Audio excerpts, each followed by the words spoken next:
اے نبی، اللہ تم کو اور مومنوں کو جو تمہارے پیرو ہیں کافی ہے۔ اے نبی، مسلمانوں کو جہاد کی ترغیب دو۔ اگر تم میں 20 آدمی ثابت قدم رہنے والے ہوں گے تو 200 کافروں پر غالب رہیں گے، اور اگر 100 ایسے ہوں گے تو 1000 پر غالب رہیں گے، اس لیے کہ کافر ایسے لوگ ہیں کہ کچھ بھی سمجھ نہیں رکھتے۔ اب اللہ نے تم پر سے بوجھ ہلکا کر دیا اور معلوم کر لیا کہ ابھی تم میں کسی قدر کمزوری ہے، پس اگر تم میں 100 ثابت قدم رہنے والے ہوں گے تو وہ 200 پر غالب رہیں گے، اور اگر 1000 ہوں گے تو اللہ کے حکم سے 2000 پر غالب رہیں گے، اور اللہ ثابت قدم رہنے والوں کا مددگار ہے۔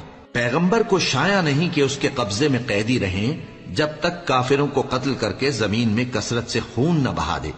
تم لوگ دنیا کے مال کے طالب ہو اور اللہ آخرت کی بھلائی چاہتا ہے، اور اللہ غالب ہے، حکمت والا ہے۔